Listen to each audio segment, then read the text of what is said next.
You're going to hear her say, "We are live." It's still, it's on. Okay, I'm gonna hit the button. It usually takes about a minute to go through.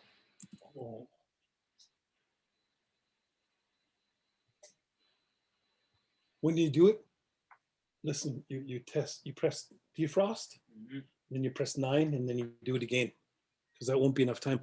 Or you could just. Okay, we are live with Truth, Family, Culture, and Health with Ruben George. Hey, good evening, everybody. I'm really excited to have one of my main spiritual teachers here that's going to be our guest tonight, Dr. Lee Brown. Very educated, but you know, most people know my Uncle Lee is a spiritual leader. And we also have Peter McCarthy from the Wilderness Committee. And we have Christine. She's going to be doing our tech, but she's from Sacred Ecology. You know, I'm excited because what Uncle Lee, what we've been talking about the land, water, and people protection, with the foundation being our culture and our spirituality. A lot of that foundation came from Uncle N and Uncle Lee and a whole bunch of really good people. So I'm really excited about Uncle Lee sharing some of the foundation of our spiritual ways and the work that you have done, Uncle Lee, and all the great things that you've done, and all the people that you help, making sure that spirituality is the key behind all that you do. And that's what this show is about. It's truth, family, health, and culture. And that's Kosei Lishla. So when we talk about Kosei Lishla, we talk about the foundation of fundamentals that are the driving force behind what we do, the foundation of the fundamentals of humanity: love, honor, respect, dignity, pride. And that's how we approached Kinder Morgan, by creating our 1,200-page assessment, our skill analysis, our clean analysis, and everything else. So with that, just introducing the show, but I'm going to hand it over to Peter to give us updates. Yeah, lots going on this past week in so-called British Columbia and the environmental movement. I'm going to jump right into the arrests on Vancouver Island in Dididat and Pachidat territory, where blockaders have been blocking logging since last summer, and have seen the RCMP move in to enforce a court injunction that was enforce a court injunction that was granted within the last couple of weeks. And I think there's been protesters are saying about 70 arrests so far. Most of the arrests, although not all of them, have been at the Kaikous camp. So this is just kind of southwest of Lake Cowichan, and then there's another camp and entrance into Fairy Creek, sort of northwest of Port Renfrew. And we saw on Saturday there was a group of protesters went and pushed into the police exclusion zone. So, just like in the Wet'suwet'en raids, the police have set up a massive exclusion zone where basically it's illegal to be in there. And they've told the media that they can't even go in there, which is just, disgusting. As a former reporter, the idea that you're violating a court injunction by reporting on arrests is appalling. But so anyway, on Saturday, a big group of people pushed in past the police line and made it through as far into the exclusion zone as people have been allowed. Protesters are estimating there's about 200 people in the area altogether, sort of behind and within that police exclusion zone. And then today we got word, my colleagues Torrance and Emily are on the ground there and sort of calling us by sat phone to try and relay what's going on. And we got word that the police just started arresting people who weren't violating the injunction. They kind of just went arresting people, and that they were targeting Indigenous youth and legal observers specifically. And so, I think they arrested about 20 people today. And the only reason that my colleague Torrance didn't get arrested is he ended up in the media pen, basically, where they've fenced off the media to allow them to do their jobs. And so, yeah, it's a mess out there. These are, you know, ancient forests. There are 2,000-year-old trees in there. It's some of the last old growth left on southern Vancouver Island. And despite all of Premier John Horgan's promises to protect old growth, you know, they had a review saying they should put, you know, any old growth into deferrals. That's all moving forward anyway. And so, you know, there's lots of folks out there, Indigenous folks, settler folks getting arrested this past weekend, and we're keeping a very close eye on what's going on over there. The reason it relates to Trans Mountain, of course, is, you know, it's a bit of a temperature check in British Columbia. I think people have been ready to stand up for the environment, for Indigenous rights for a long time, and it's interesting that the first sort of flashpoint this year anyway, although I guess the Brunette River Conservation Area was an important flashpoint for the last year or so, but that the one on Vancouver Island is getting lots of attention. So, you know, we need to show up for each other, support and solidarity, and bring that fight to wherever extractive industry are plundering the planet. So, that's the biggest thing on the news this week. There wasn't a whole lot else that I was paying attention to, Ruben, but did you have anything you wanted to add on that? Yeah, I talked to one of the elders that are out there and helping to organize and transport people back and forth. Elder, you know, I like when she said ta'a, because, you know, my mom's a grandma, and that's that in our Lakosay Hakaminam, that means grandmother, but she's there. She's been helping, and I talked to her a little bit, and she's encouraging people to come and support where they can. And, you know, it's a touchy situation. You've got, just like us in the pipeline to Tsleil-Waututh Nation, we're adamantly stopping the pipeline, but we know there's nations that have signed with the pipeline. So, you know, I tread myself lightly, but I think I'm going to go head over Saturday. I'm trying to work things out that I could head over there Saturday. So, yeah, thank you for the update, and got to protect what we love, and lands, waters, and people, and that's what the show's about. Anything else, Peter? No, I think that about covers it for this week. Christine, I'll throw it over to you to introduce our honored guest. Can I do one more thing then? You know, one thing that I would like to talk about, and it's going to start building up to that, is I know you'd be interested in talking about this too, Peter and Christine, is the COP 2021 in Scotland. I think that's going to be an important thing. You know, Trudeau has been also making maneuvers that he wants to go and also be there and talk about what the changes that he wants to create. Because remember when he's in Paris and he's standing there and he's saying, Canada's back.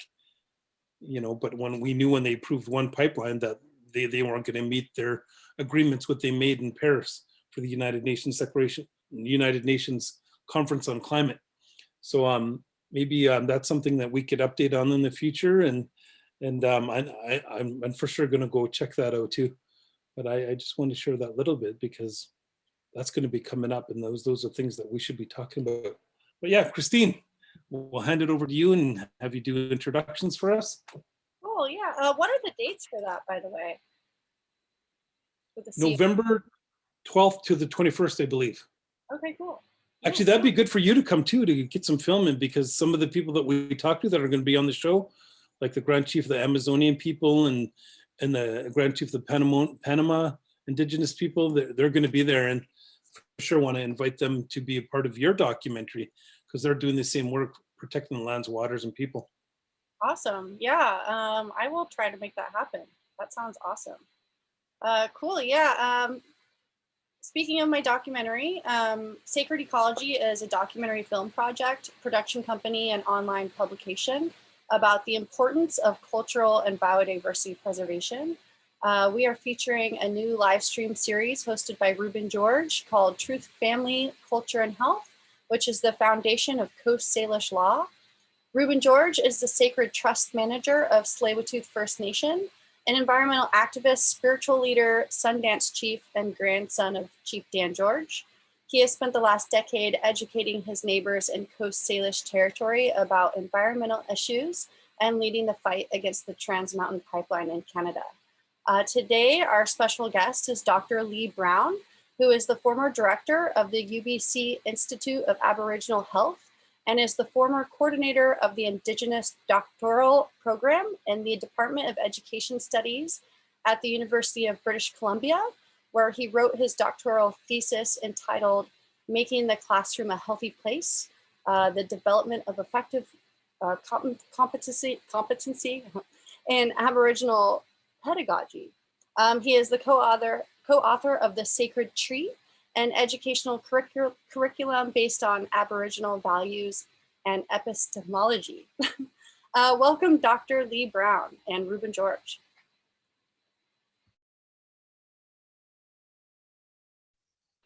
Thank you. There I go again. Yeah. I was on mute and I was excited about giving my big introduction to my Uncle Lee. You know, I've been praying with you for, geez, about 28 years now. And you were there from the very beginning of my healing journey. You know, the stories you hear from First Nations and the tragedies that we went through, you know, from second generation residential school. My two older brothers went to residential school. A lot of hurt and pain in our communities across the country. And, you know, a big part of healing was our own culture and our own spirituality, and you are an integral part of that for me. But not only for the healing, but I talked to you about my own education and going into the healing field, doing family counseling. And then even in the environmental, you have helped. And you've been instrumental in every step along the way, and especially ceremony. You know, I never in my life thought I'd be a Sundance chief or running ceremony or helping as much as I do in our longhouses. And I always turn to you and my other teachers like you. And so I'm really excited to have you on here. But my first question, Uncle Lee, is what created your change? What are the things in your life that created your change that you help people like me? Because I know there's thousands and thousands of people that you helped through teaching and through direct counseling, and I know in Round Lake for all those years that you worked there, so many clients like me went through there, but what created the change in you? Who touched your soul? What touched your soul? What are the things that you want to create that change in? I know we have similar pasts when we're a little bit crazy, but you decided to make a choice and say, I'm not going to be destructive to my own life anymore. I'm going to accomplish and do things, and that you did. So that's my question, Uncle Lee. What created that change? Well, I think for me, you know, when I was in 7th grade, I started limping, and I was limping to school. And I have a very vivid image of the class letting out to go to recess, and everybody was running out, and I couldn't run anymore because I was losing the use of my leg. And I didn't know why, but I know now that I was in a downward spiral of alcoholism and malnutrition, living in an alcoholic home, and not having, it wasn't that we had nothing to eat. We had government commodities, you know, the diet wasn't good. And when it came time to go back to school in 8th grade, I wasn't able to go because I had lost the use of my legs, and I had to drop out of school for a while. And I laid in the back room of our house for over a year. And at the end of that time, during that time, I, you know, had an experience of making the journey to the next world, and I was in, you know, very bad shape, and I had encountered the diseases of malnutrition, rheumatic fever, and other things. And when I made the journey, and it's a long story in and of itself, but for right now, I'll just say that I came back with one thought: what would it take to be a healthy human being? What would it take for my family to be healthy? What would it take for the people of the world to be healthy? And and so, you know, I slowly recovered, and I went back to school. First year I went back, I could only go half a day. I was in such a weakened state, and I wanted to become a healthy human being. And I think, you know, as a teenager, I was looking around, asking myself, you know, what would help me? You know, what I came to believe somehow is that if I could become a singer, at the drum, in the culture, become a drummer and singer, that I could regain my health. And I petitioned the elders to become a singer, and I became a singer. And in becoming a singer, it took me, of course, to ceremony. It took me to many, many places, including in 1978, it took me to Alkali Lake, British Columbia, a village that was in a healing process. And I think as a result of that, in 1979, I was invited to move here, to move from Seattle to Vernon, British Columbia, to Okanagan First Nation, and help develop the treatment center that you mentioned, Round Lake Treatment Center. And I think we've had around 14,000 people that have come there in the last 41 years. And I'm doing some Zoom talks with the clients occasionally, so I'm still involved a bit. And I think the big change for me was that experience I had. And once you realize that, that you are spirit, one of the things I learned on the journey is that we are spiritual beings having a physical experience. We're not physical beings trying to be spiritual. We are spirits. And once you realize that, and once you realize that what the elders say about the ancestors is true, that there is another world, and you begin to live in relationship to that world. You begin to, I established at an early age an altar in my house, to altar is a connection to the ancestors, and living in relation to them, all my life. This morning I have an altar outside my house here in the Okanagan, and then in the morning, usually one of the first things I do is walk to the altar and make an acknowledgement to the ancestors. Just thankful for another day of life. Thankful for waking up. My uncle in Oklahoma told me that, you can't guarantee, no human being has the power to guarantee they will wake up tomorrow morning. We don't have, some people think they're very powerful beings, but our power is really limited. And I think that it was the experience and the process of becoming a singer and seeking to heal myself that led me into being involved in many of the things I was involved in. Ruben.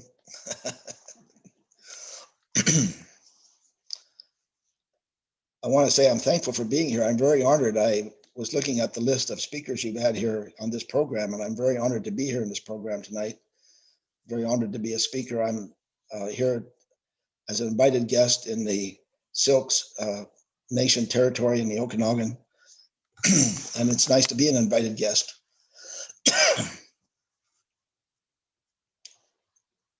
Cool.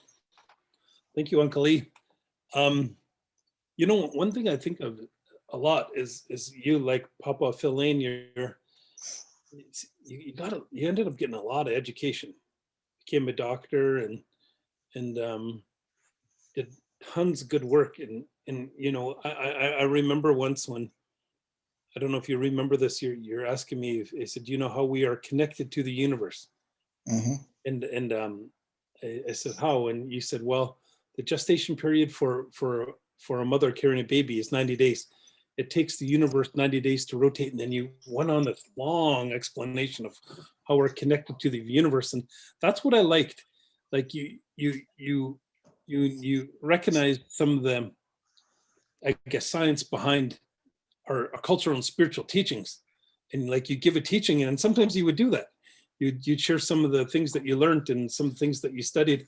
But tell me about that. Tell me about the things that you went to school for and what you want to study and how you created change. Well, the gestation period is 260 days, 9 months, not 90 days, which is 3 months. That's right. Which is also the same time it takes the corn to ripen, and it's the same. Something I learned from the Mayan brothers and sisters, it's the same number of days as the average orbit of all the planets and stars around us. So 260 is a sacred number in a way, because it relates to the corn, it relates to our birth, it relates to the moving the stars and planets. But you'll be surprised to know, Ruben, that when I was young and I was sick and I was in a bad shape as a teenager. I weighed less than 100 pounds. I didn't have physical strength. And my grandmother, we were driving one time and there was a man who had had the same illness I had had, and he worked as an insurance agent. And so my grandmother said to me, Lee, she said, grandson, that man had the same sickness you had, and he works in an office, and you're going to have to get an education because you're not strong enough to work in the mill or work in the forest. You're going to have to get an education. So my original goal, and I usually don't admit this, was to be a banker. I measured, and first of all, I was one of the children in the school where I went that nobody thought would go to college. Many people thought I wouldn't finish high school. And I remember the day the college recruiter came to my high school, and they took all the kids to talk to the recruiter, and I wasn't called. I assumed that I would be called. And at the end of that day, I knew that the entire system around me thought that I did not have the qualifications to go to college or to make it. I doubted myself. There again, my grandmother, I was living with her at the time, and she said, there's a little college about 100 miles away. You can drive over there and go to school. I drove over there every day and drove home every day. That's a long drive. And I went to that college, and I found out I could make it. So then I set my sights on a degree in business administration, which by the time I got a degree in business administration, I was so disenchanted with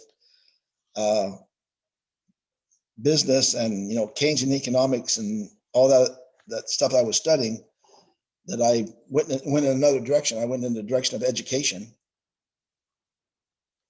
and eventually got a master's and a doctorate in education. And I minored in psychology because I was trying to understand myself and what I had been through. And I wasn't planning on going to the University of Washington, but I had a friend that wanted to go. And so he said he was going to drive to Seattle and look at the campus, and asked me if I wanted to go with him. And I went, and the campus was so beautiful, and I wanted to go, and I went, and he didn't. I barely got in. And today, if I tried to go with the low grade point average I had, I'm sure I wouldn't get in. But at that time, you could get in with a C+. And I got in. I was in the process of learning how to sing, and it's a strange thing. People don't think of the University of Washington like the University of Alabama. Everybody knows that the University of Alabama was integrated, and a young girl was the first person to go to the University of Alabama. But the University of Washington was a white school. And the year that I went there was the first year that in any significant number, any African Americans, Asian Americans, or Native Americans, or Mexican Americans, Chicanos, went to the University of Washington. So there was 65,000 students and about 800 students of color. And of those 800 students of color, 8 were Native. And one of them was a guy named Larry McCuyef from the Aleutian Islands, an Aleut. And he put a little thing in the school newspaper: if there's any other natives on this campus, meet me at noon on Wednesday in the cafeteria. And at noon on Wednesday, there was 8 of us sitting there. And we formed the American Indian Student Association. We, because I knew a little bit about singing and a little bit about powwows, we started the University of Washington powwow, which has been going for 50 years now.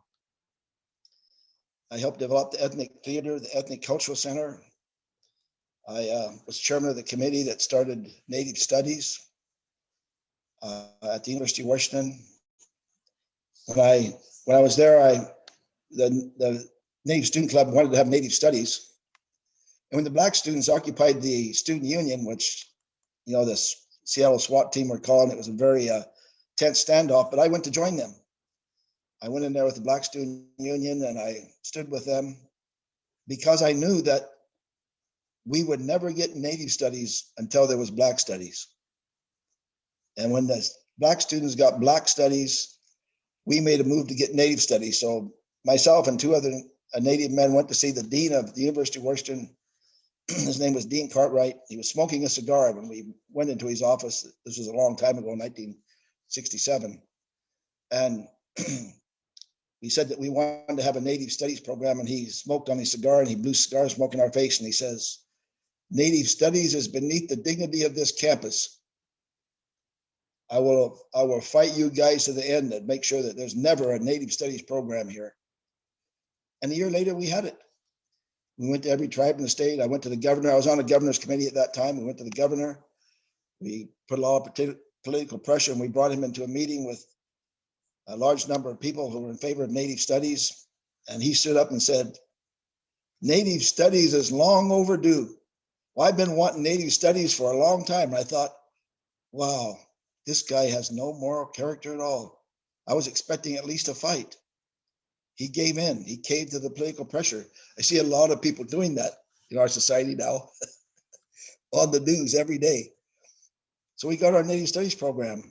And at that same time, I became the student of some elders in that area, Sweat House teacher, and a man that taught me, a man named Don Matheson from the Pelop tribe near Tacoma, Washington, who taught me about the Sweat Lodge, who taught me about pipe ceremony.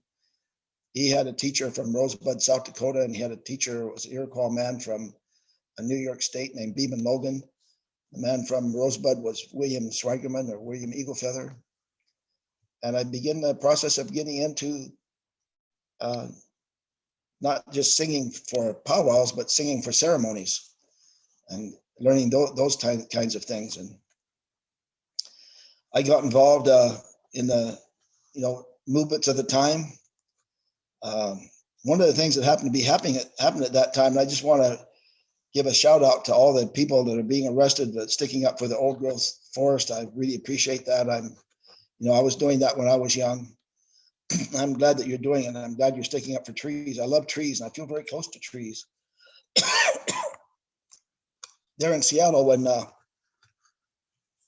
I was there for 12 years, there was an American military installation that was a 1,200-acre installation called Fort Lawton that the American government decided to shut down.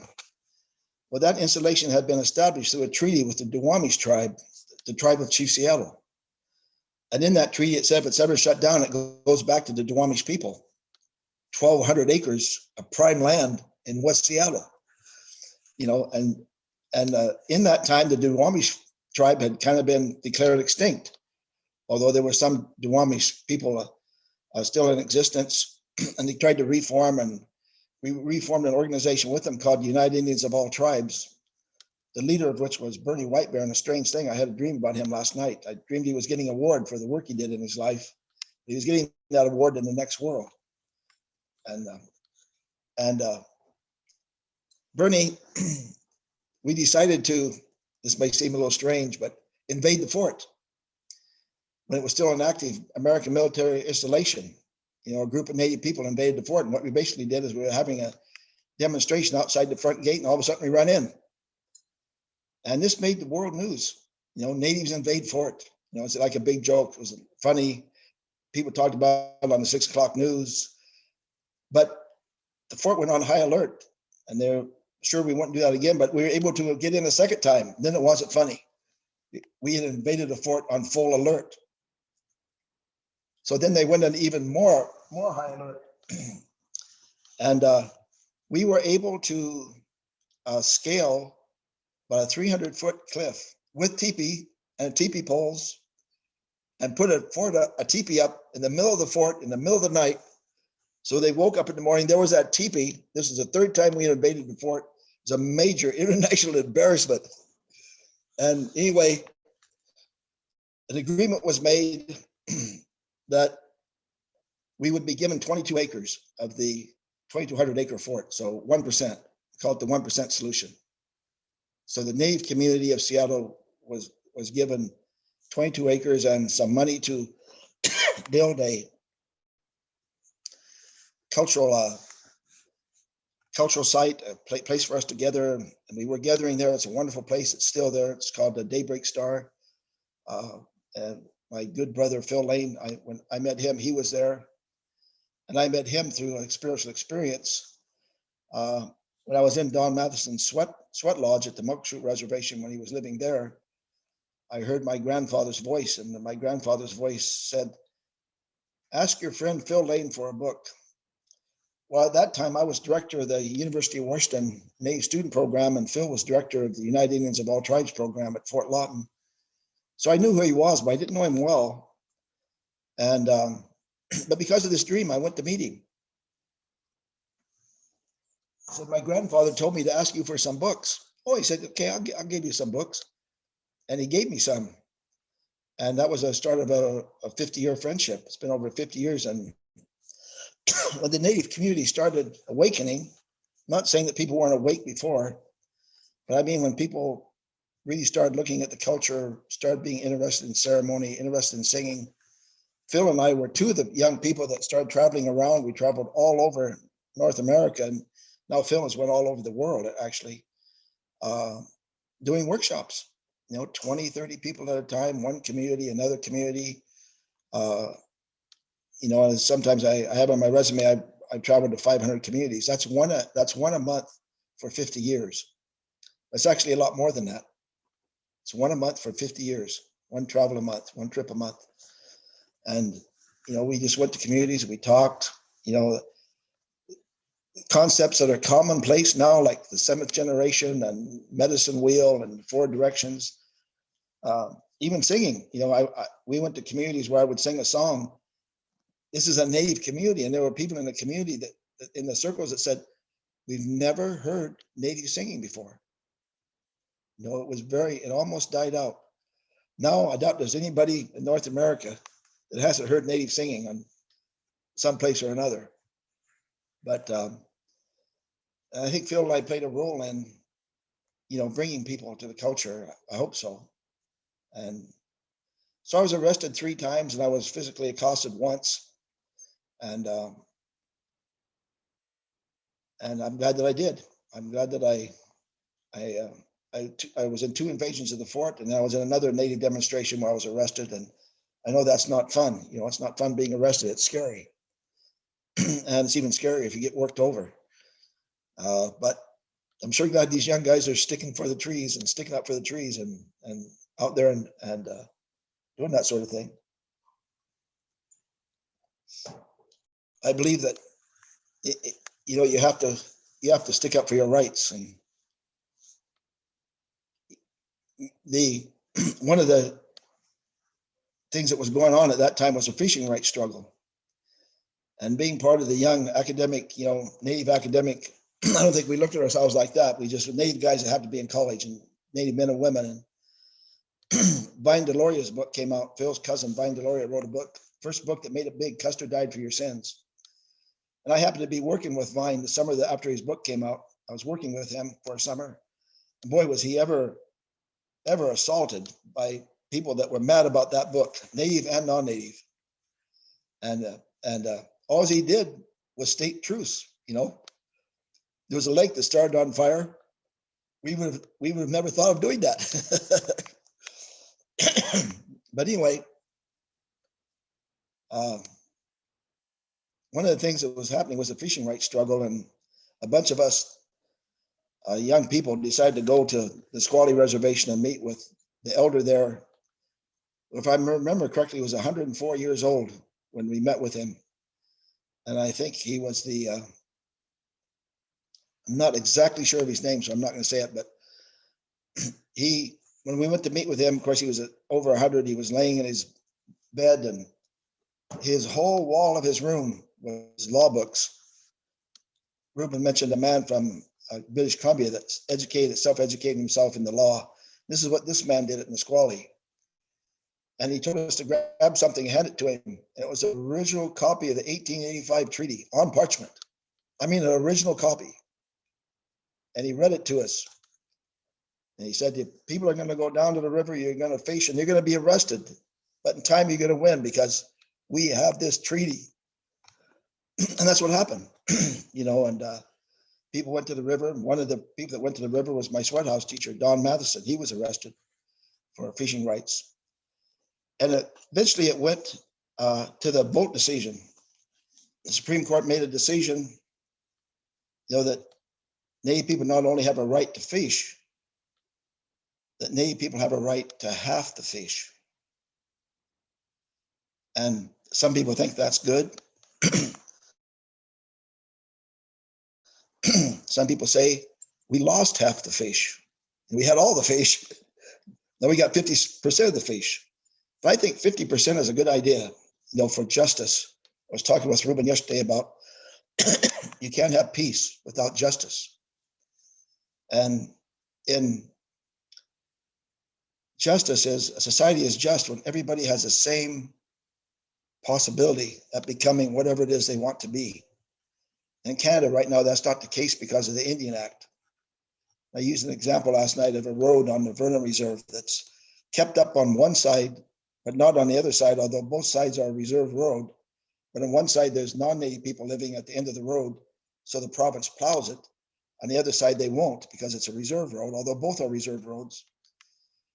And the reason that's an injustice is because in the winter, on the side that's not plowed, it's dangerous. People have car wrecks, people get hurt. Province won't plow the road, but they plow the other road.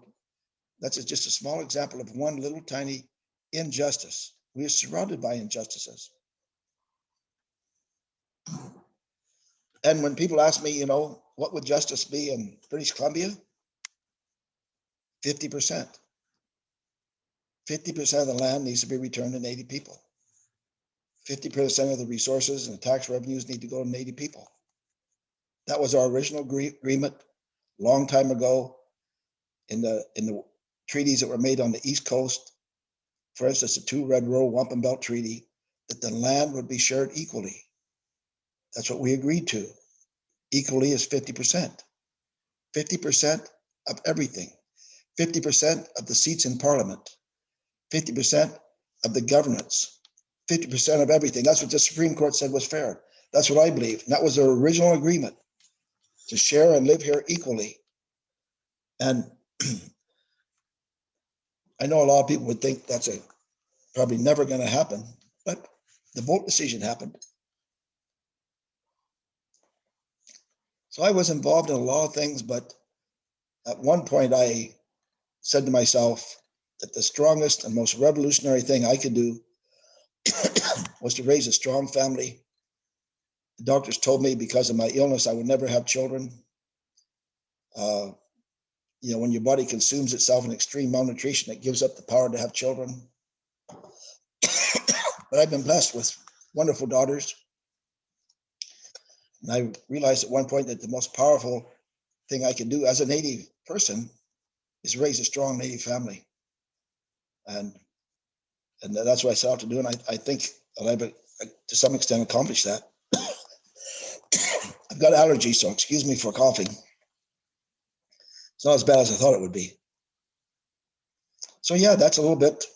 And I guess one thing I'd like to say is that I've been involved in the struggle to advance Native education. It's against the law for us to go to college in the States in about 1965. Now we have over 100,000 people in college, in just a few decades. That's an amazing thing. And in the ceremonial struggle to validate Native culture and make ceremonies okay, make them legal. They were illegal until 1979 in the States to sing and to hold ceremony in many places. And the whole struggle comes down to three things: fighting for Indigenous space in which there can be Indigenous voice, true Indigenous voice, and in which there's Indigenous knowledge, and where that space is supported by elders. Space, voice, knowledge, and elders. At UBC, the First Nations Longhouse is a small Native space. And if you look around the province, you look at the city of Vancouver, outside the reserves, how much Native space is there? How much space is there where a Native person can say, I'm comfortable here? Look, there's Native people speaking, singing, and doing ceremony freely. In the city of Vancouver, there's almost no Native space. And in the province, outside the 0.3% of the land, which is reserve as I understand it, there's very little Native space. And when I was working at the University of, when I was working at Okanagan College, which became UBC Okanagan, the Native students there wanted to have a smudge 1 hour a week in one room.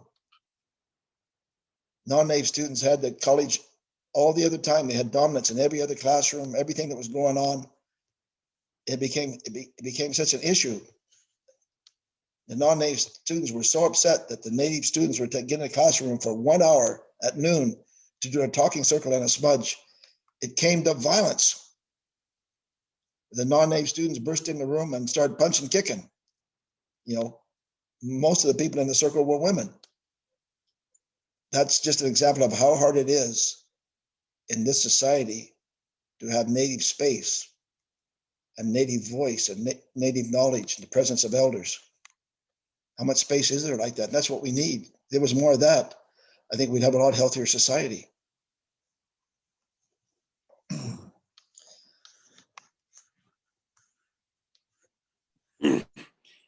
Uncle Lee, one thing I really enjoyed, and I see it everywhere, is the sacred tree. I see some curriculum. I see it in even public schools, in the high schools. I see it in so many different places. I think all my friends own it. And I know you're a part of that. And Papa Philane, he always has dozens of copies of the sacred tree. And can you tell me the story about that? Can you share that with everybody watching the book of the sacred tree, of how it came together and the teachings behind it? And because it was a collective of a whole bunch of you. It's the Tutusis family. Uncle Leonard George was part of that. Papa Philane. I seen it's the Belmonts were down there in the Seattle area that I know. And but it's such a powerful, simple story that affects so much on who we are and how inclusive we could be in our ceremonies, because so many people all across North America have that book and use that book to help themselves. Can't hear you, babe. Well, I can tell you the part that I played. It was guided by a whole group of elders. So at that time, Phil was running the Four Worlds program at the University of Lethbridge, and I was involved in teaching in that program as well. And we had a series of meetings with elders where we called on them for guidance. And as I said, that was around 1984, if I'm correct. And actually, the book didn't do anything for 5 years, and then all of a sudden, took off. But we met with elders, and there was this thing about so many people didn't know very basic things. And I'm surprised that the book's still popular because it's so basic. You know, it was a big thing a long time ago, but we moved past that, yet people still like the book. But it's interesting that I think Phil was the primary mover on the book, and Michael and Judy Bopp did most of the formatting, and I did some of the writing. And when I was doing my writing, what happened to me is I had finished it, and it was due the next day. I was supposed to send it to Phil. I don't know if there was email then, or how I was sending it. But the night before I was going to send it, I had one of these dreams that in my family, we call it the standing before the ancestors dream. And it's kind of cloudy and I can't see anybody, but somebody starts talking. And somebody started talking. And what they said is, we, the ancestors, are aware. That's the way these dreams usually start. We, the ancestors, are aware of what you wrote, and we're telling you we don't like what you have written. We don't like it. This is what we want you to write. And they started telling me, what they wanted me to say. I woke up the next morning and I started jotting down as fast as I could. I didn't even go to the bathroom. I wanted to remember it. I was trying to hit the major points, and I'd fill them in later. And I called Phil and I said, Phil, I need a couple more days. I have to rewrite everything. I told him about this dream I'd had. He said, okay. And I think for the part that I contributed, the reason that it's touched people so much, I mean, I hope that doesn't sound too egotistical, but I think the reason is because it came from the ancestors. It came from them. A lot of it was their words. They didn't like what I had written. And I totally trash canned that. I rewrote it. And I've been happy that the book has been, I I thought myself, because, when Vine Deloria published Custer Died for Your Sins, he got so much harassment, as I mentioned, and now he's considered like a saint. They have Vine Deloria conferences, in Native academia. They have libraries named after him. But when he first started writing, he really got hassled. And I thought that might happen to us, but it didn't. It didn't happen to us. I've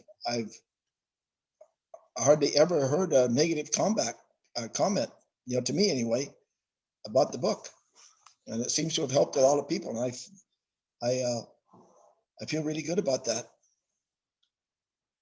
And I think the primary mover was Phil, and I'll give Phil Lane most of the credit. It was his project. I contributed, but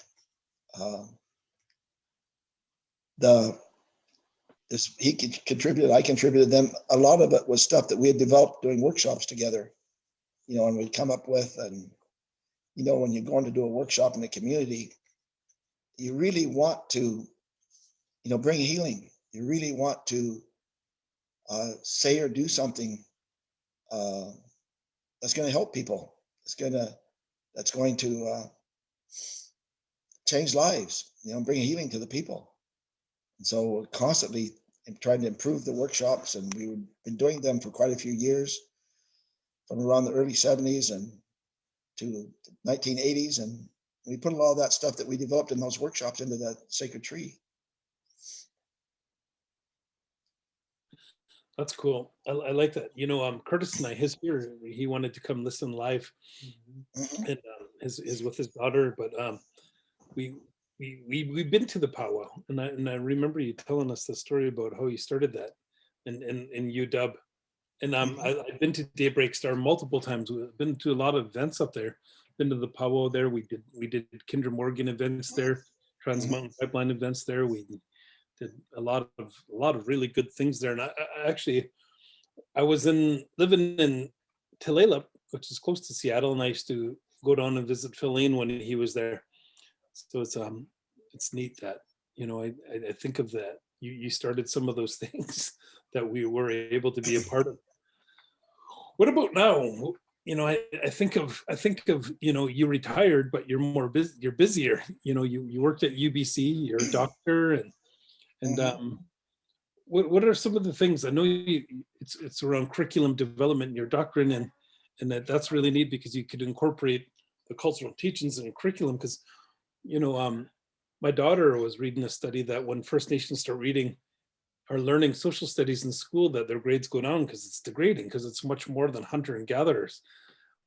One of my favorite books is Indian Givers, where it explains how tribes in the Americas, North, South, and Central America, have contributed to what society is today. But I think of your thesis that I was able to talk to you about how you created your doctrine and the work that it turned into. I know you did some great work at the Native Education College, but maybe share some of those things. Share some of those things with us about some of the work that you did in curriculum development and helping organizations from Round Lake to the different colleges and universities that you worked at and what you continue to work at. Well, Phil and I, we did our master's together at National University and in San Diego, California. And we had a great teacher there. His name was Dr. Daniel Jordan. And I think he was the greatest teacher I ever had, because he's the only professor I ever had where I lost track of time in the classroom. A 3-hour class would start and bam, it would be over. How often does that happen? And he said to me, I did a paper for him on the medicine wheel, and I think this was before the sacred tree, and I was writing some of these things down. And he said, he made a comment to me that really changed my life. He said, I read your paper about the medicine wheel. What's really missing is the emotional section. And he gave me a list of all the books written at that time about emotional intelligence, research on how emotions function in the brain. The list was not even a page long. It was like 20 books, I think. And I began my study into the realm of emotional intelligence. And there was a woman that under the tutelage of Dr. Jordan that did her PhD on emotional education, emotional curriculum. I used a lot of her work. Her name's slipping my mind right now. And then, of course, there was Daniel Goleman took some of this raw research that people were doing and wrote a book called Emotional Intelligence and brought it out into the public.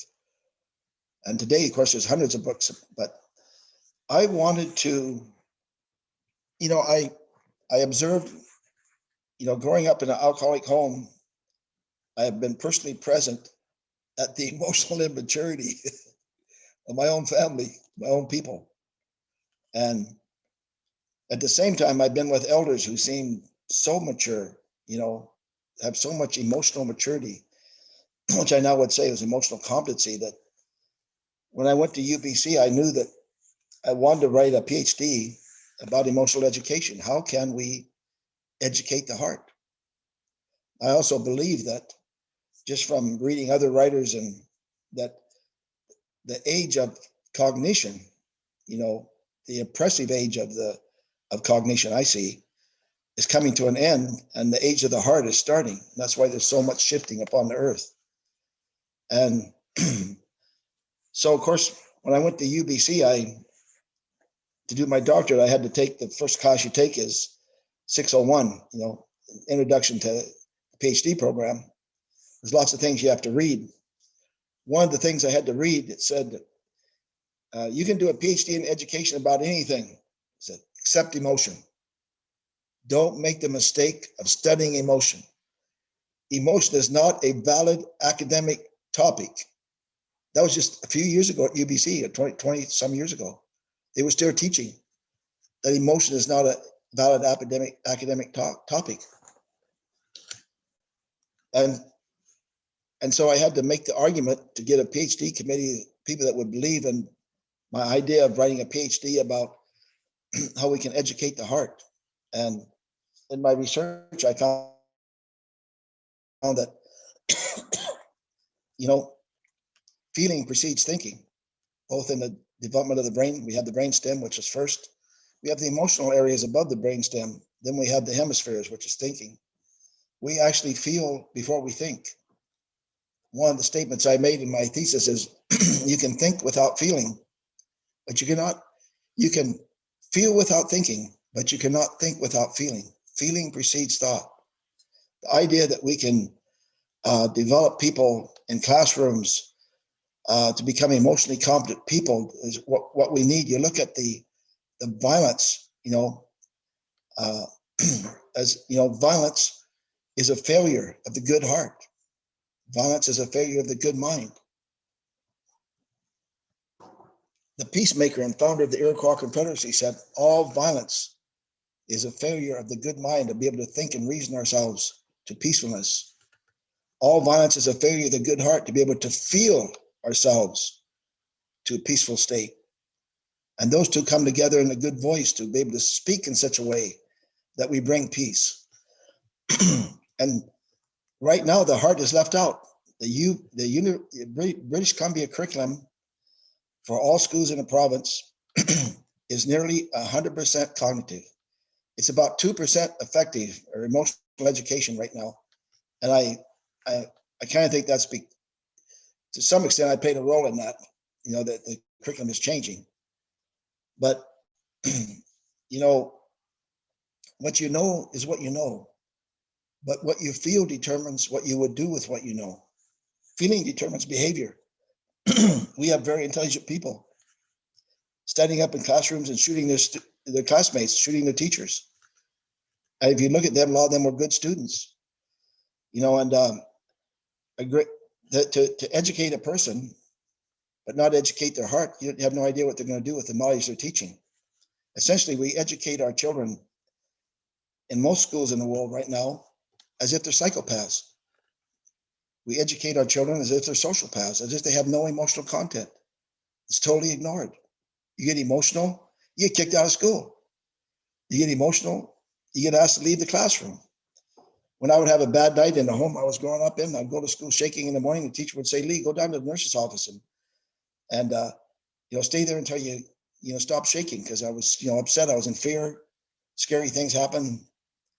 I'd go down to the nurse's room. There'd be one of those old leftover cots from the Korean War and a green army blanket. I'd get under that, warm up a bit, stop shaking, go back to the classroom.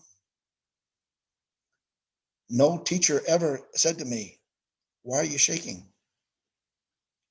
No teacher ever said, ever, high school or college, "What are you feeling?" You know, to have feeling in a classroom is very rare. One of the classes I was teaching, it happened to be research methodology 508 at UBC. One of the students, who happened to be an East Indian student that was listening to stuff about residential school, he started crying because his family had had similar experiences in India. And I said to the class, emotion has come in the classroom. I said to the student, "Brother," I sat down, I stopped teaching. "Go ahead and cry. When you're ready to talk about it, go ahead." He cried for about 8 or 9 minutes, which is not that long, but if you're just sitting there, it is. For a class, nothing's happening. And he started talking about what happened to him to India and his life under colonial oppression.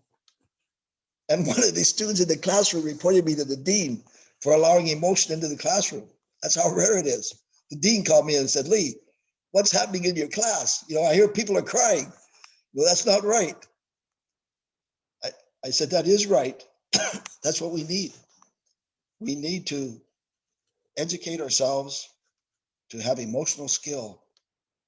We need to, every single lesson plan should have cognitive, of course, learning objectives, but also emotional learning objectives.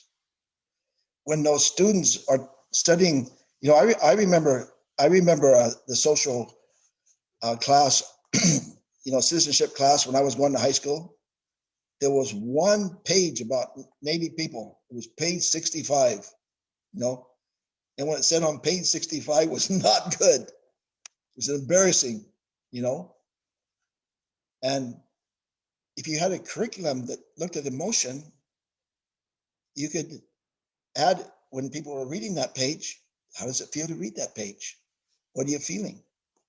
You know, one of the research projects I was involved with was emotions in math. A lot of people have a hard time with math. Just saying quadratic equation causes some people to have a response. Well, a lot of people have math anxiety. What is that? That's an emotion. How do you change math anxiety to math joy in the classroom? And what one of the teachers, I just say what one of the teachers did in this research project is she had the students for 50 minutes a week, 1 hour class every day, 50 minutes a week, write about how they felt about the math they had learned that week. Of course, once you start getting the emotions out, they start getting better. Grades went up. You know, we need to learn that we need to learn to develop our hearts, develop our values, into emotional skill. I knew a great elder, and I know that Ruben knows of him, John Fire Lame Deer, and I actually knew him personally. He wrote a book called Seeker of Visions.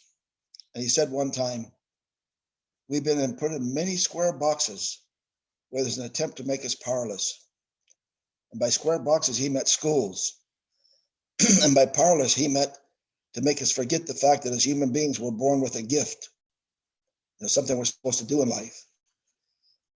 He said, "We've been put in many square boxes where the mind is taught, but the heart is not taught for years. And people come out of school like a flat tire. People go from emotional crisis to emotional crisis. People are doing good for 5 or 10 years in their career and have one bad day. You know, maybe they shoot the boss and everything goes to heck." Lame Deer said, "Our reservations, it's like a car with 4 flat tires. It's a pretty rough ride." You know, because people have not been developed holistically. And what's usually left out is the emotional and the spiritual in terms of education. To educate our children without educating their heart, to give them facts and figures and knowledge and math. Math is what got me into college. I love math. But to have math without emotion, show me any great mathematician and I'll show you an emotional person. Show me any great scientist and I'll show you a person with a strong feeling for what they're doing. The point I'm making here is that we need to educate the heart along with the mind to create a balanced person. We need to develop emotional skills. There's a lot of ways of developing emotional skills, and I'll just give you one example of one thing we could do, one thing we could teach. Emotions are made of qualities.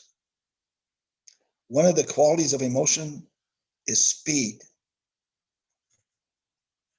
Is anger fast or slow? It's fast.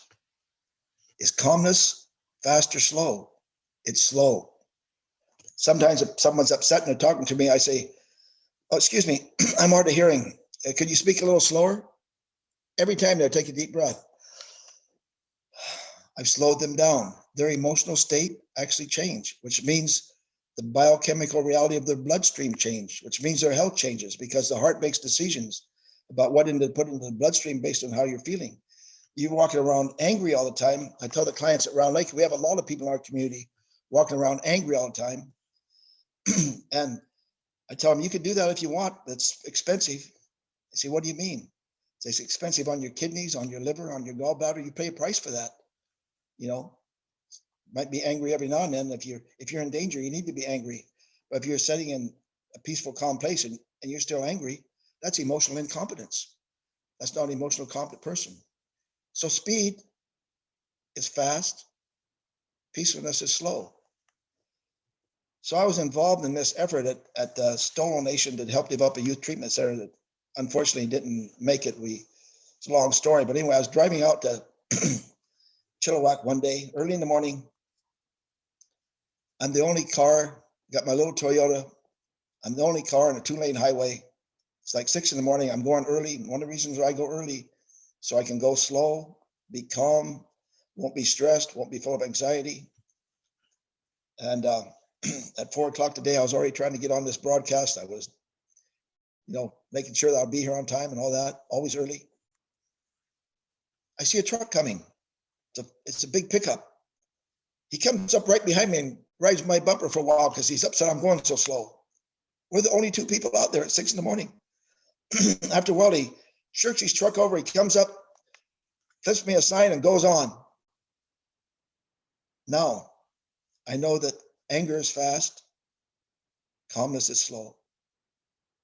I know from my emotional study that if I can move my foot 1/8 of an inch back off the gas pedal so I slow down, I will not go into road rage.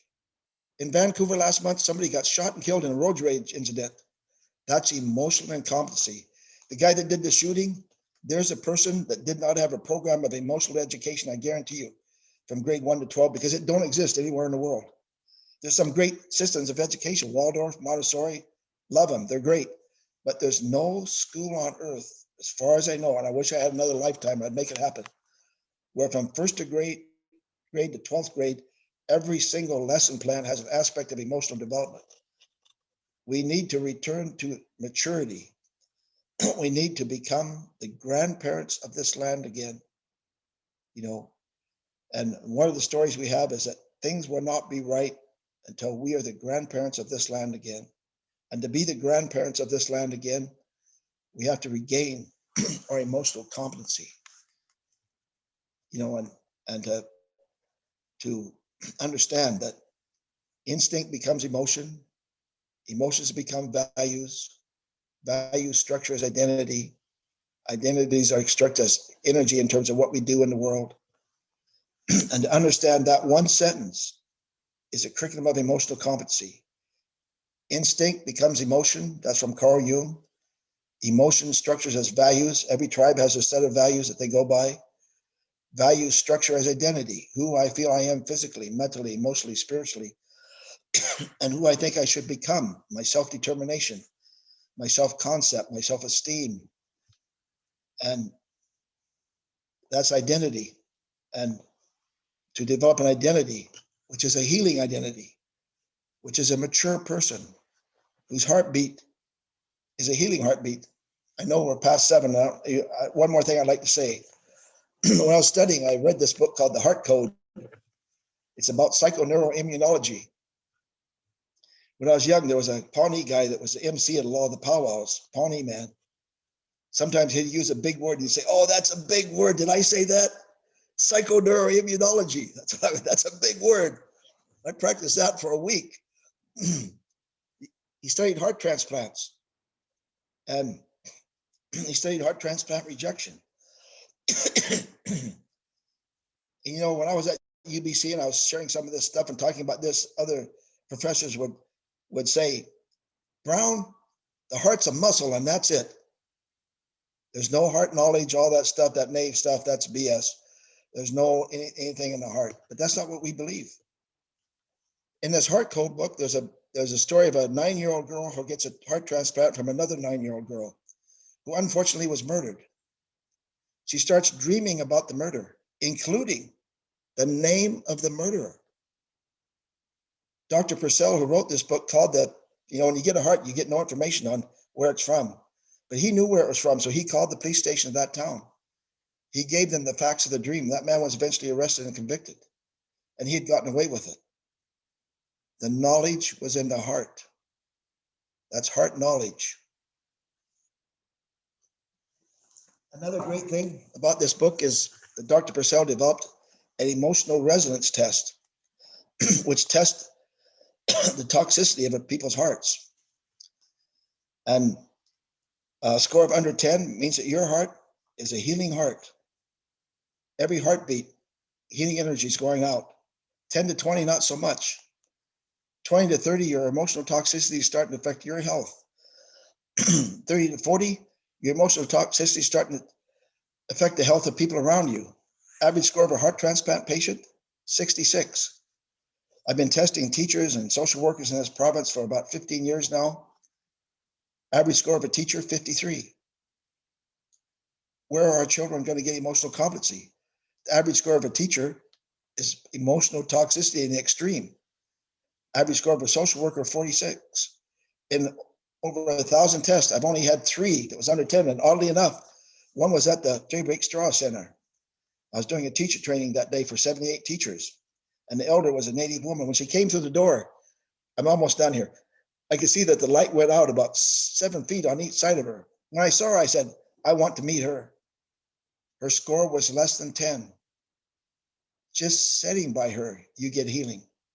That's what I want for myself. I'm still working on it. I want a healing heart. When I sit with my grandchildren, I want my heartbeat to bring healing energy to them.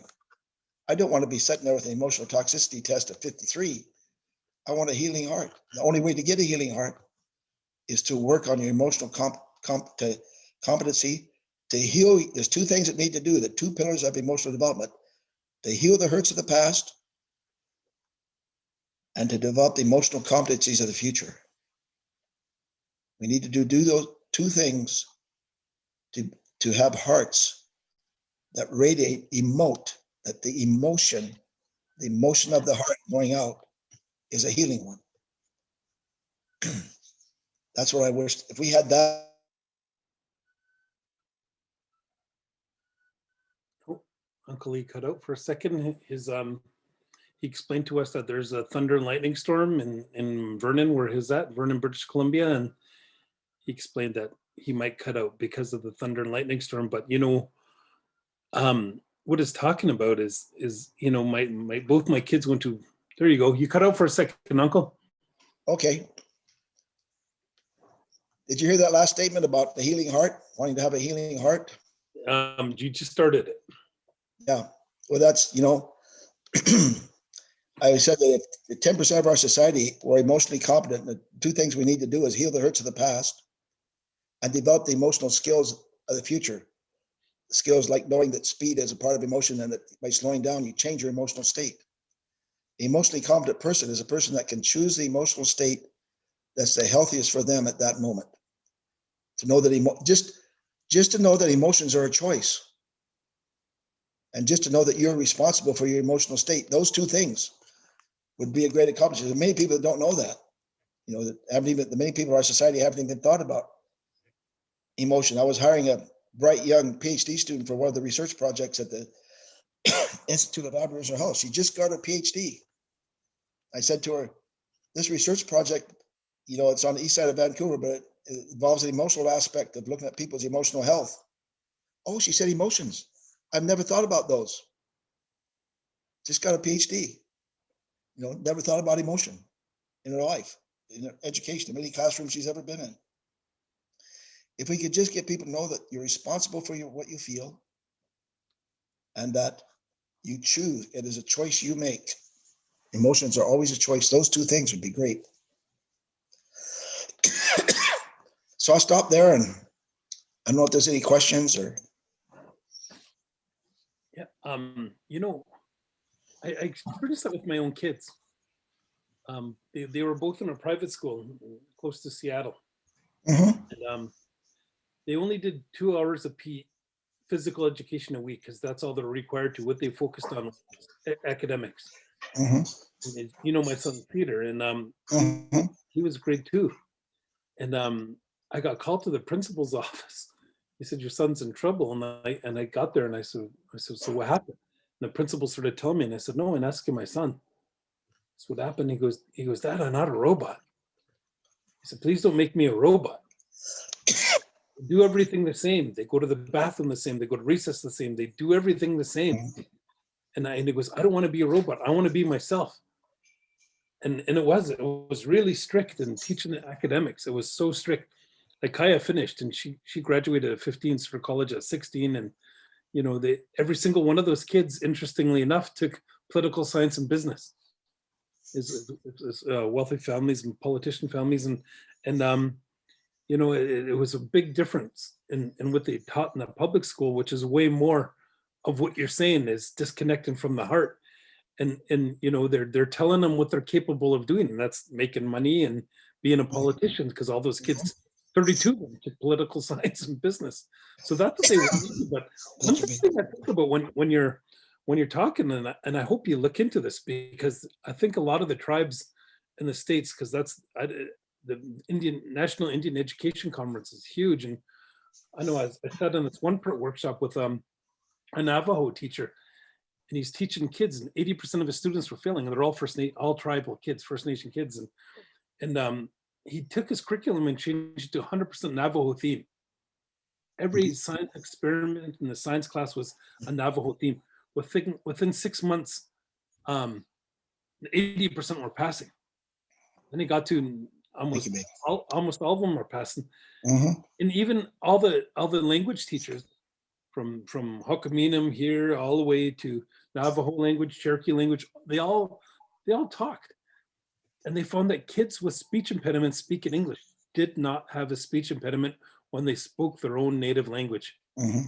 And that's what you're talking about, that emotional connection to who they are, and pride in that. And you see what I said in the beginning of the question is that some of the kids, their grades went down when they started learning social studies because it was degrading. Mhm. And then look at my son too. It's like what we talk about and what we explain and what you taught me is we all have a gift, and we're all individuals. And I even think of that too, where you know, we might have a spirit animal. That's what we talk about in ceremonies. And even that will help determine the personality of who you are, which is different from everyone else. So it's pretty neat and pretty awesome to hear you talk about this stuff. And you know, you every single time, we're lucky in our we have a spiritual teachings Zoom, and people are always impressed with what you say, and I'm glad we could share this nationally with a lot of people across the country. And but I'm going to go back to Peter and Christine if they have any questions that they might. Can I just comment on one thing about Cedar? Like, Sure. most of the Native students that leave school in British Columbia and most places, they leave because of an emotional reason. They don't leave because of what happens in the classroom. They leave because of what happens in the hallway, what happens on the playground, put downs and emotional reasons, emotional incidents that happen. And, you know, on the 3rd page of the document written by Davin that created residential schools in Canada, on the 1st page in the 3rd paragraph, it says one of the primary purposes of residential school is to eliminate the feelings of their ancestors. So emotions have been suppressed for a long time. So I like to tell people, and when I'm doing workshops in the community, I always take time to say, let's calm down. Let's think about this sentence. This is an incredible sentence. Native emotion is okay. It's okay to feel. Because native emotion has been against the law for a long time. In schools, get emotional with the police, you get arrested. Get emotional in a restaurant, you get asked to leave. No, native emotion has not been okay. It's time for us to realize it's okay for us to feel. That's, the evidence of what you're talking about is just like what you're teaching. Look Mhm. how long you've been working with Uncle Len and the goals and the visions and the dreams of to create it to what it is today.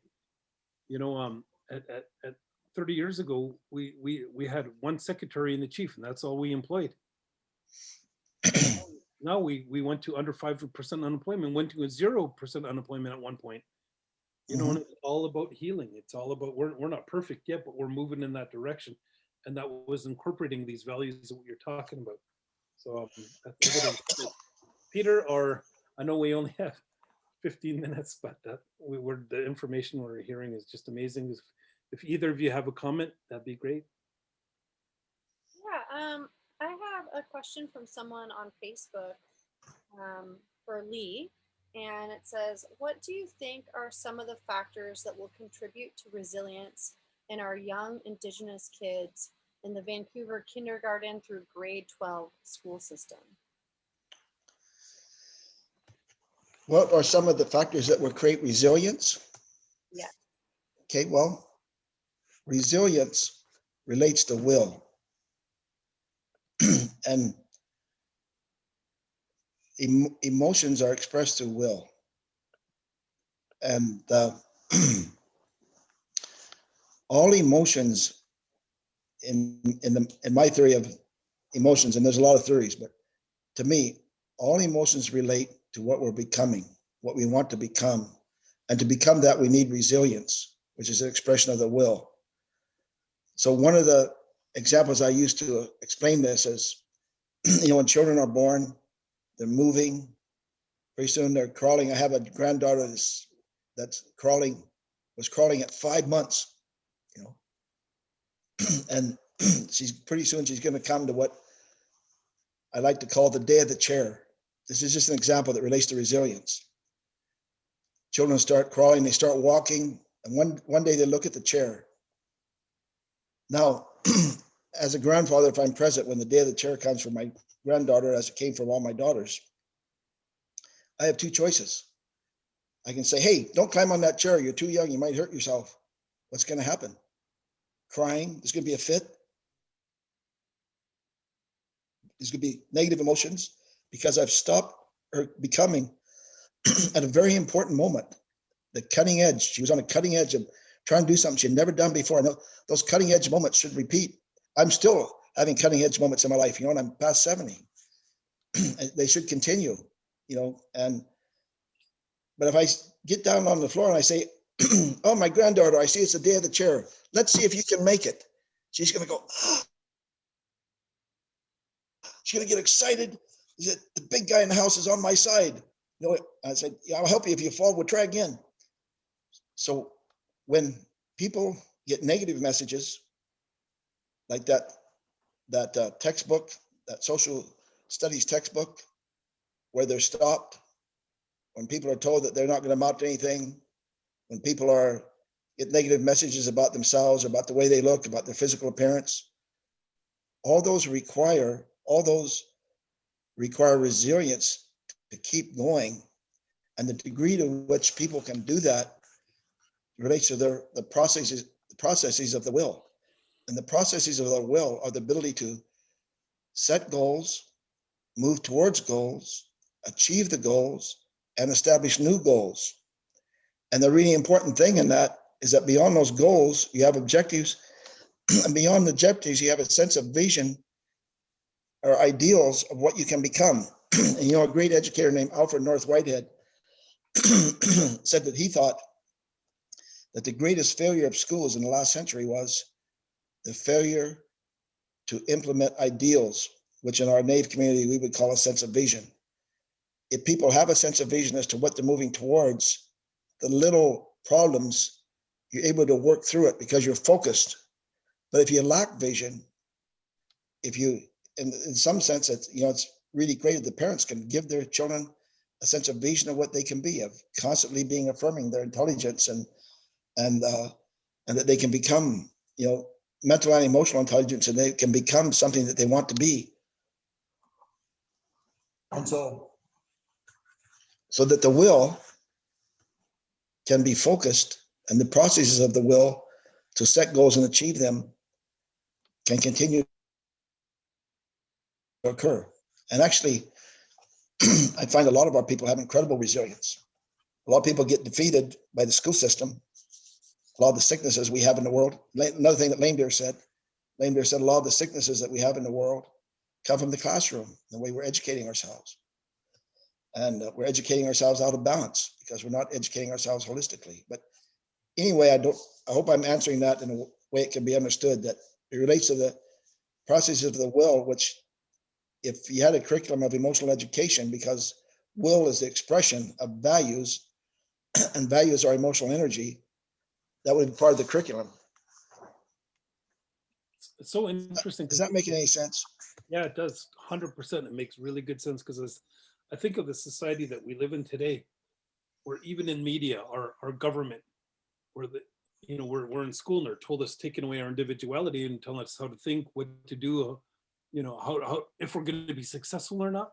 Public schools, they say, if you're really smart, you could be a doctor or a lawyer, not a politician, not somebody successful, not somebody following their vision. And then we look into how it is today, where politicians say, for example, what we're doing is fighting a pipeline. And he goes, no, it's for jobs. We prove it's not. Their green energy jobs there's far more, and it's sustainable. It's for economy. We've proven it. It's a wreck in multiple ways, in science and economics and everything. We've proven it's wrong. But he comes out and says that, and people go, oh, okay, Prime Minister said it, so I'll believe in it.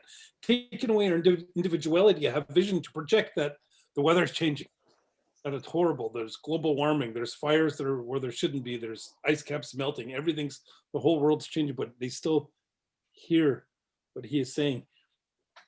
We have 8 minutes, and I'm gonna for your next question coming from Christine. Do you have another? But I'm gonna give you a little hand wave when you're down to because we need the last minute to shut down the show exactly at 7:29. But Christine? Yeah, actually, Peter has a question. Okay. Yeah, thanks. One of the things you mentioned was how good schooling would teach people to heal from the past and develop the emotional competencies for the future. And I think that obviously, as a country, Canada has so much healing to do from colonization. And I'm wondering, it's a big question for 8 minutes, obviously, but I'm wondering what a school system that actually, values Indigenous students, Indigenous cultures, ways of knowing would look like. What are the characteristics of it to be able to develop those competencies so that we can all heal from the past? Well, if I had my way, a school that really respected Indigenous students would have those things I mentioned earlier. There would be Indigenous space in the school. There would be Indigenous voice, which means there would be Indigenous teachers or community people that could speak in the classrooms. There would be presence of elders. And there would be acknowledgement of the contributions of Native people. One of the senators in the United States, not one of the senators, but one of the commentators on one of the news programs last week made a statement that Native people didn't contribute anything to the American society. That upset me so much because we contributed 4 really major things, and I only have 8 minutes, so I can't really talk too much about them. But one is food. 80% of the food eaten in the world today, 80% of the biomass all over the world, India, Africa, Europe, comes from native foods, and native foods come from native science. Matter of fact, we say our food is our science. Medicines, 70% of the medicines you get in London drugs trace back to a native medicine. Sports, all sports teams, all team sports come from North, Central, and South America. There were no team sports in Africa. Europe or Asia. Asians had a concept of a ball, but to have a concept of a ball with a game, that only existed in North America. If you enjoy sports, that's from Native people. Even the great game of the British Empire, cricket. First game of cricket was played in 1753. It's not a game that's been there for 2,000 years. It's a game that comes from North America originally. It's an adaptation. And democracy. The concept of democracy, the concept of spiritual consultative democracy, which is not exactly what we have, but we have democracy. Democracy is a great blessing. And a lot of the democracy that we have in Canada and the United States comes from the Iroquois Confederacy. A lot of people say it comes from Athens, it comes from Greek. And yes, there is that background. The Athenian democracy lasted 90 days. 90 days, that was it. It's an experiment. The Iroquois democracy has lasted 800 years. George Washington, Thomas Jefferson didn't go to Athens. They did go to the Haudenosaunee. John Hancock learned the Mohawk language. He became an adopted member of the Mohawk people and a member of the Longhouse. He took Thomas Jefferson, George Washington, and Benjamin Franklin to the Longhouse. It was after that that they decided to develop an American Constitution, try to have a government like the Native government that existed at that time and still exists today. Matter of fact, Benjamin Franklin, after he visited the Longhouse, wrote in his diary, in the morning when I woke up, I was a printer. When I went to sleep, I was a statesman. He said, we must have this democracy. All the contributions and math, Native math, the circular math system, the contributions of Native people to science, to psychology, all the things that have been taken but not acknowledged. And in my writings, I coined the term knowledge nullification. Knowledge nullification is when people take Native knowledge, but they don't give Native people credit. They nullify it because they think, example of that is Erik Erikson, the 8 stages of life. When I liked Erik Erikson so much and I thought it fit so well, I used to use him as a textbook when I taught psychology. Gee, it sounded Native. I searched through his books and he mentioned that he got this from Native people. When I was at UBC, I came across his PhD thesis, Lakota family life. He took the 6 stages of life from the Lakota people, added 1 on each end, nullified their knowledge by never mentioning it, as what's his name, I can't remember right now, but anyway, why did he do that? Because Native knowledge does not seem as quite as valid. That's why we need to struggle for Native space.